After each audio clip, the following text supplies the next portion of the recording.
Hey, Patrick, how you doing? Doing well. How are you Good, doing? good, good, good. Thank you for coming in again. Yeah, of course. Yeah. So how about those Seattle football Sunday?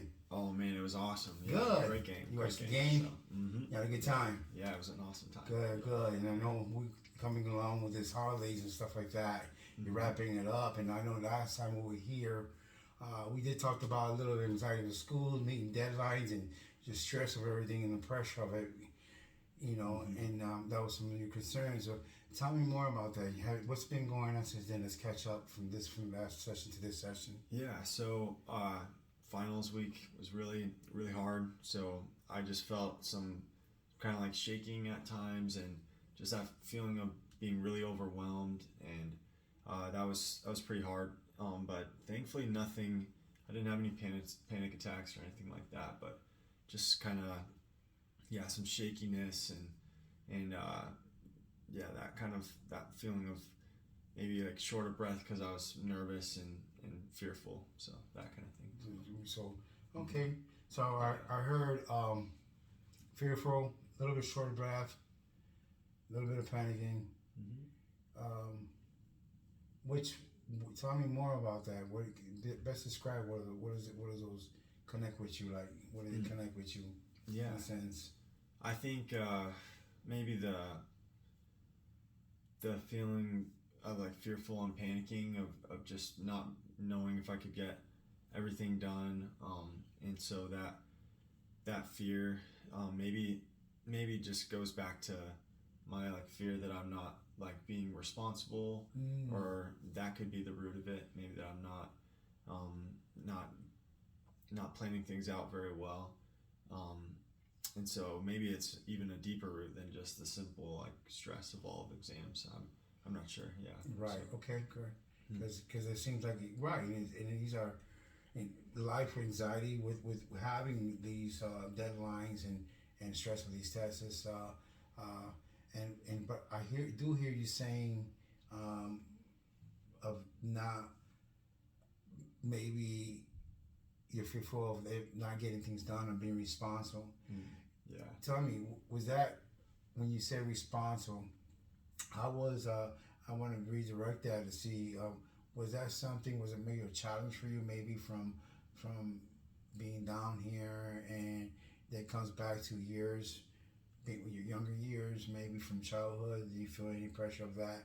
Mm. That's maybe coming back. Can you tell me a little more about what was your youth like and what was your family like? Being Yeah. growing up and in that sense.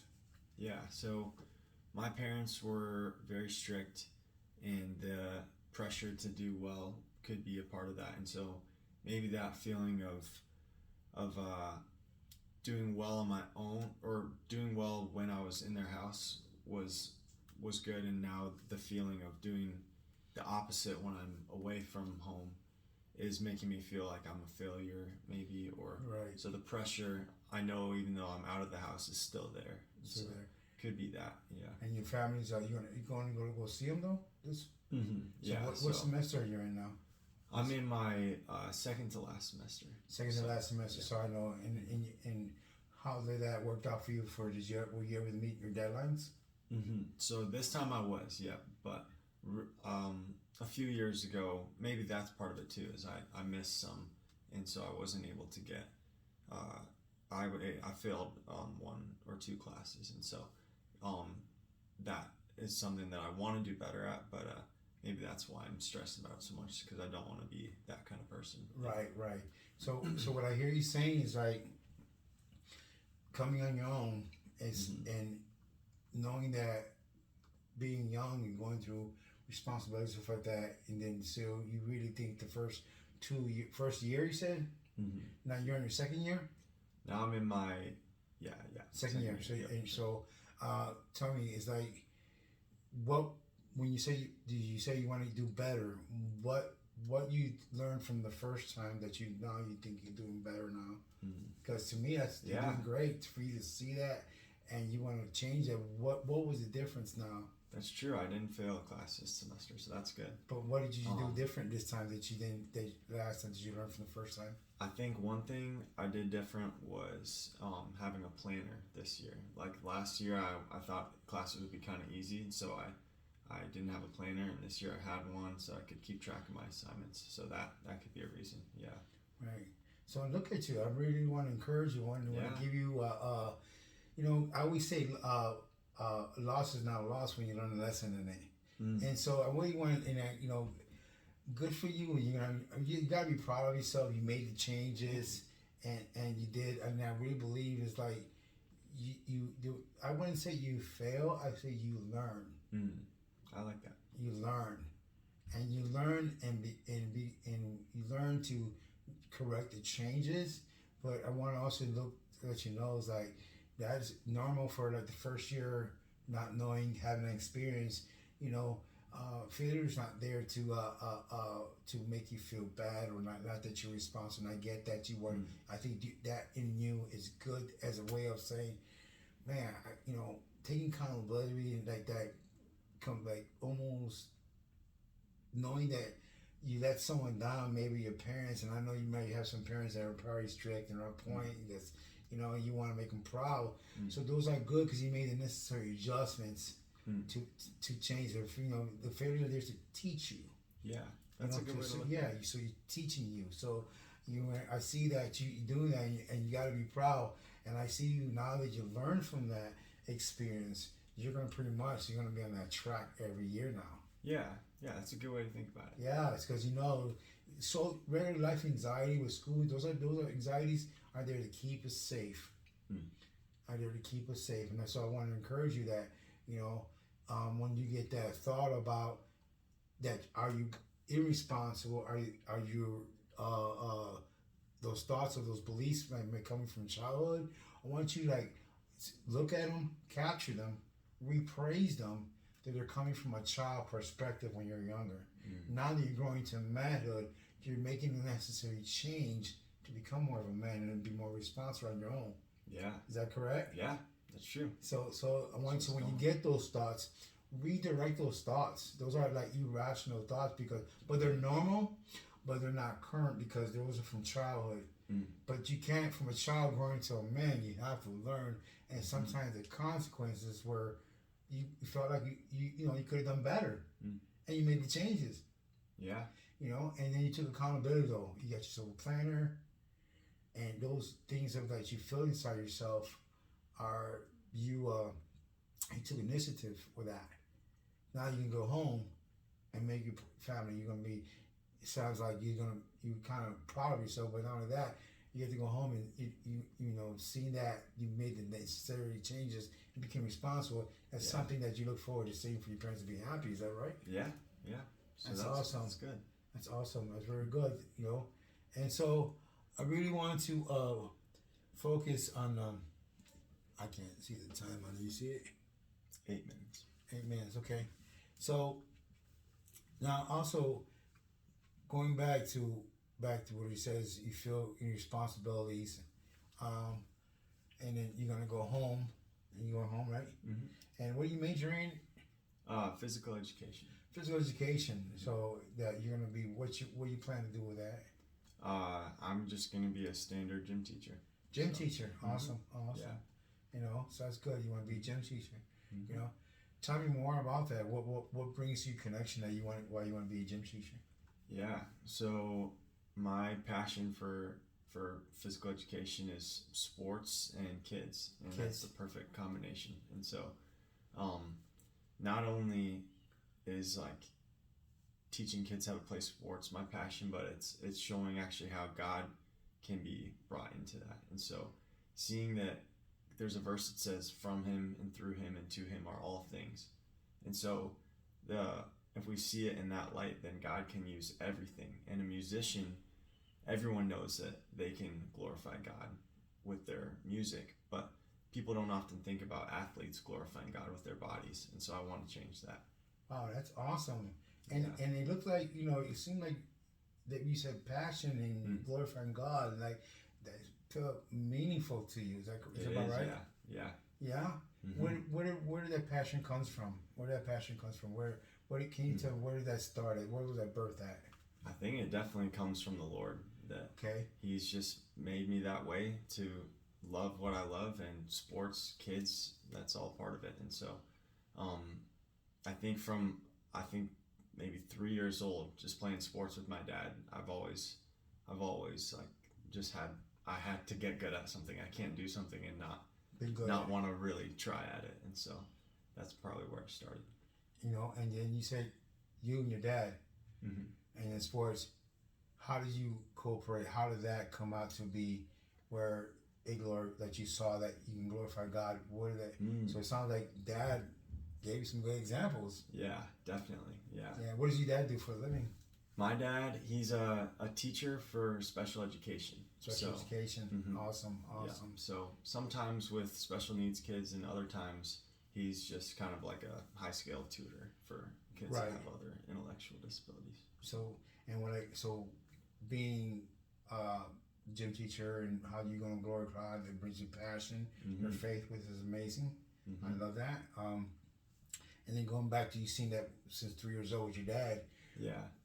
what brought you to that change? Because it seemed like you love that and being glorifying God in that, and you come down here and doing the school, and because I think I heard you says you were doing nursing at first. Yeah, I was. And so I know I've always had that passion for sports, but I thought that nursing would be something I could be passionate about too, and that would be useful and more like lucrative. And so, but then halfway through, I knew that like God was saying you have to do what you're actually passionate about, because it's why I've made you that way. And so that's why.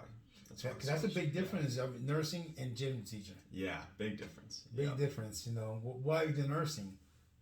So I had this experience where one of my friends cut his foot really bad, and the rush of the emergency situation really, like, I didn't know that I would like not enjoy them, of course, but like I felt like, oh, I know what to do and take charge, and that felt good as far as like helping people out. Yeah, helping in a situation where some people would freak out, but I felt pretty calm. And so it was that made me think, okay, maybe I should do nursing because I could be good at it. And then what changed you to gym? Because Yeah. your dad's not a gym teacher, but he does work with people with special ed. So it's almost like, what does he do with the special ed? Yeah. What does he do?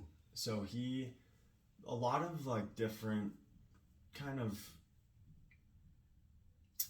not therapy, but they'll do a lot of like drawing, writing activities that just activate different parts of the brain, so that they're in the areas that they're like slower, that they can kind of catch up with the rest. Because like most of his students weren't really too like mentally impaired or anything like that. It was usually just kids that maybe have like dyslexia or that kind of thing. So yeah, a lot of. Did you have a passion with gym when you were young? That somebody was a role model to you? You said Yeah, definitely. My PE teacher was from Northern Ireland, and he was a legend. He always just talked about being a man of honor and integrity, and then also just he was very skilled at a lot of the sports, and so the combination of it all, and yeah, he was my hero. 3 things I want to bring up, I want to reflect on, and I want that is awesome, that what your passion for, but 3 things: responsibility, dad, and your passion for the gym and you helping people. But I really want to look at what is it seems like dad's very, you heard strict dad, connection with dad, and then the responsibility from the first year semester. And I wanted to really touch something real quick. Did you feel like maybe you might have what? Tell me a little more about the responsibility, and then when you were younger, what was that like? What was going on? Where you feel like, because you mentioned strict, do you feel like maybe because you have a passion for gym? Yeah. Did you miss out on some of those things, or do you feel like you had so much pressure in life that something happened there that because you feel that way, you know, and maybe expression?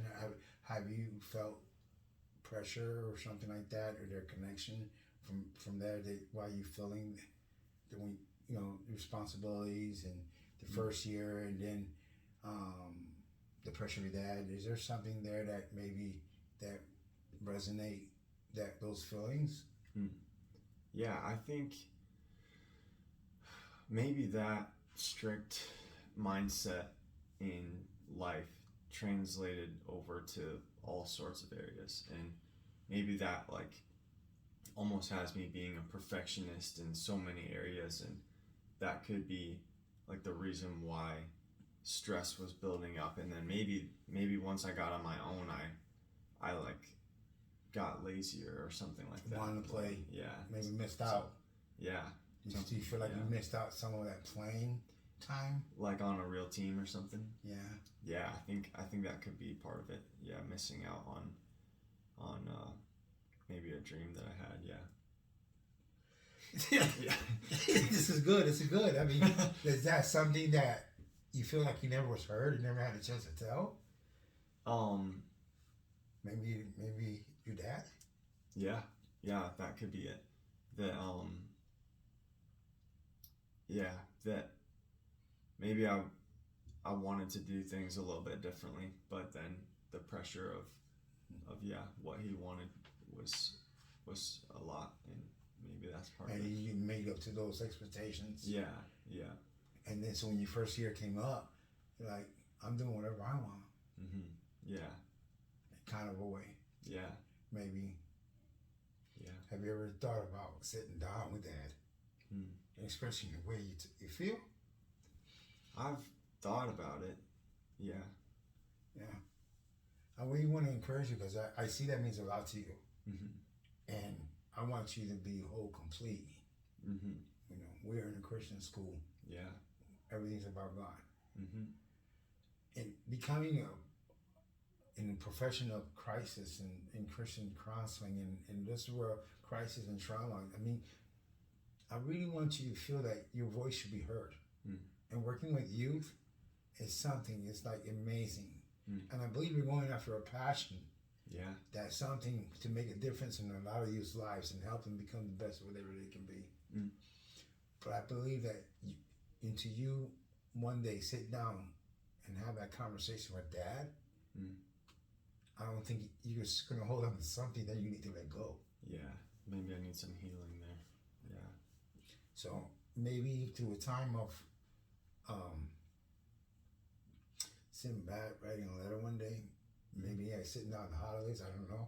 Yeah. Take this time to enjoy this connection with Dad, going home, enjoying this time, and you just pray about you for God to reveal to you how you can express these for something you can kind of like bury. Yeah.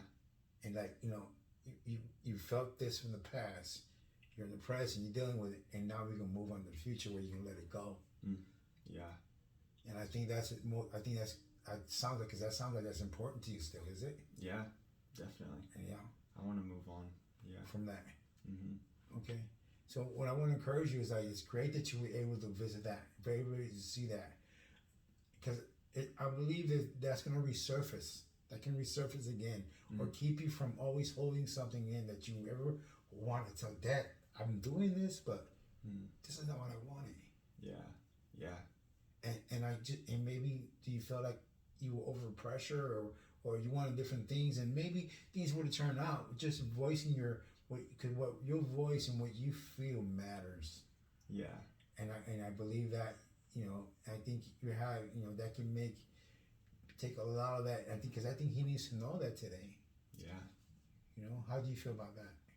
I think maybe that my dad wouldn't react the way that I think he would, and maybe that conversation would go better than I think. So maybe I should have that conversation. There you go. So I want to encourage you to, make this be right now. I think just the way it is, right over. But I believe this right now, you're going through a little bit of connecting to self, being authentic. You know what I mean? To self, understanding self, because those are the things I want you to get out of this. And then, who knows what life can bring you, and maybe I think being a gym teacher channels some of those energies that you want to do, because you're probably going to be a gym teacher. Who knows? He might be also be a coach at a university. That's true. Also, which can be fulfill that passion that you want to become an athletic. But but how young are you now? I'm 19. But life ain't late. What did you always want to do? I don't know. Like play in the NBA. Play in the NBA. Mm-hmm. You can still play basketball. Have you trying out for the team here? I could. Yeah. Why not? Why not? Gym teacher. You ever seen the movie The Rookie? Yeah. Like 28-year-old pitcher coach went pro. Yep. And shoot for the moon. Maybe land on the roof. You never know. You never know. But even if he was to go get on the college team, I mean, I'm fascinated about even going. To me, it's like even seeing the gym. That's amazing. But even if he was to try out and played and feel your passion, nothing's never too late. Yeah. Who said that? With as we say in all things are what? Possible for God. Amen. Mm-hmm. I want to thank you for you coming in. I want to wrap it up. I want to summarize it. So we talked about, we did good today. I think this was a great meet today. We talked about how to deal with some emotional regulation. Okay. You also talked about some irrational beliefs because you're still carrying on something that's there that you can't hold on because it can go on and bring it on in other areas, because a lot of the stuff we as we get older, we hold on to those expectations when we're a child, but as we get older, we're going to learn how to do things, and change takes in development takes sometimes through the pressure of life. We see things, and I think you'll learn something that I don't think you're going to ever have to feel that again, but I think you need to go. I think what really was going on there is not even of that. I think the pressure that maybe some stuff that you're holding on to that maybe you need to express as you becoming a man and you becoming this. I mean, your voice is like you're doing great. You made the changes at such a young age, and that. So I think I see the growth there. We talked about some emotion, some passion, some things when you look at. Take this time to enjoy it. You're gonna connect with self, but also connect with dad, and also when you go home, understand more dad. Open your conversations where like, Dad, what was it like for you when you were a child? For maybe we can see from his perspective what he was doing because he wanted the best for you. Would you say that? He does, yeah. Yeah. I think he does. So, and then as we talked about that, and then maybe you can feel that when is your timing, when is the proper timing for you to approach him on this, and then come back. We're gonna, see how that goes. But take this time to enjoy it. Next semester, you're gonna have social life anxiety and that's normal. But when those thoughts of like, I'm not gonna do well, or am I gonna not do this, those know how to change. There's no, I've already completed this. I made the changes. I'm planning. I think you have the tools you need to go forward now. Don't ever. But I believe if they resonate, it's because I think you're still holding on to that childhood where the responsibility or feel like letting your dad down, but you still have this what you want to do. I think we just was to share with him how you feel.